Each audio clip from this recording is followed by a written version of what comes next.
What is up, players? Coming to you live from New Hampshire, new state. I have never been here before, and I figured what better way to get to know a new place than by running and beer. Okay, let me try that again. Beer. Hope it's not backwards. This is Rockingham Brewing Company, Javelina, and it's an IPA, which the East Coast does well. That's not gross. So, I'm adding a little something to the log here, obviously. Beer reviews. With work, I'm all over the place, travel all over the country, and that's one of the nice perks about it. I get to I get to run in all sorts of different places, and I also get to try food and beer from all over the place that I wouldn't get to try otherwise. So I try to take advantage of it whenever I can, but I always forget to keep track. So try and do better. It's kind of a perk of the trade. As long as I'm doing the job, I might as well make the most of it. So this is a super good IPA, and I'll have to try to remember that.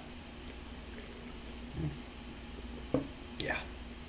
So as far as training goes, taking it back to last week, I had a really good training run on Tuesday. Absolutely crushed an interval session for me. Obviously everything's relative, but it went super well. I was very happy with it. Next day was an easy run, not much to talk about there. And then Thursday came around, another interval session, and that one did not go quite as planned. That's marathon training, really. There's going to be ups and downs. You're going to have good days and terrible days. And I wouldn't call this a terrible day, but it definitely did not go as I had drawn it up.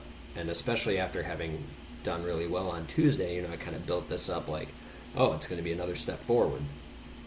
Not exactly.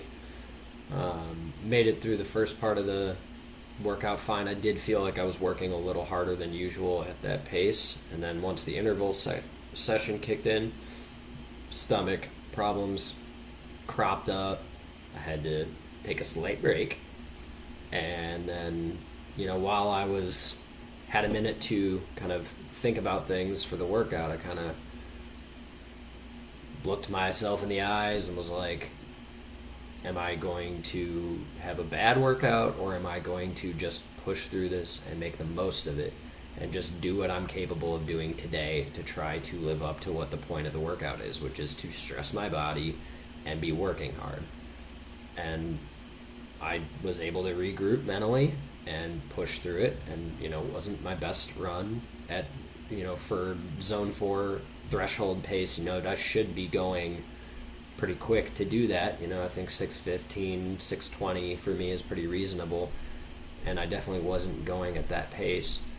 I had to slow it down a bit, but I did push through the workout and complete the workout, and I did stress my body, and I stressed cardiovascular and focused on stride and did all the things I should be doing, which for me is a win. I mean, there's been a lot of workouts in the past that I just haven't done right, and when the going got tough, I'd just say, oh, forget it. I'm not going to make anything out of this workout. I'll just stop the run or just do it easy. And that wasn't the right answer, because what the whole purpose of training is to prepare you for the race day.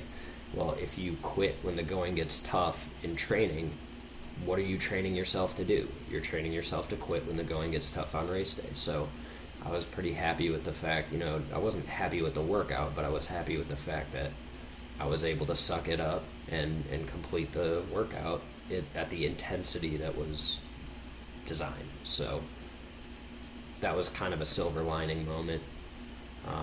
Saturday was a solid, okay day. I did do my threshold workout, which was kind of hills work on the treadmill because the weather was, Wisconsin in spring. It was terrible.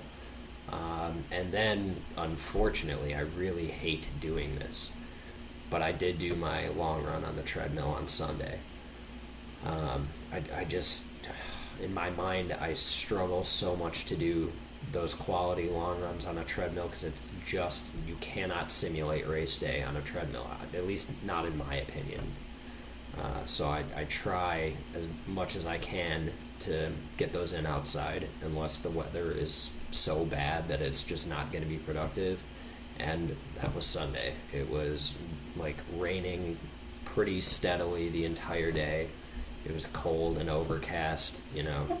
I just figured blistering, hypothermia potential, it just wasn't worth it. So I figured I'd get in the run. And the design was to do an hour and 45 minutes at, zone 2 conversational pace, and then 30 minutes at marathon pace. And that's the first run of that kind I've done so far during this training. So I was anticipating it being tough, but I was hoping I'd just be able to push through it. Didn't have too many issues. I did have to take a break, stomach related, during the zone 2 part, so that's okay. I guess if I had to take it, it'd be better to take it then.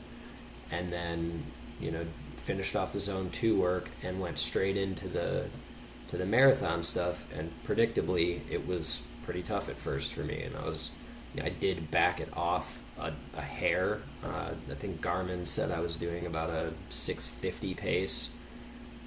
At first, I set it to 8.5 miles per hour on the treadmill with a 1% incline, and I did back it off to 8.4 miles per hour, but I was able to push through the entire 30 minutes, and no stopping, no nothing, and I was pretty happy with that. And actually, surprisingly, I started feeling stronger as the 30 minutes wore on, so I'm taking that as a positive. I mean, I always struggle to really put too much stock in what the treadmill says for miles per hour, or even really what my Garmin says, even though I've got a foot pod.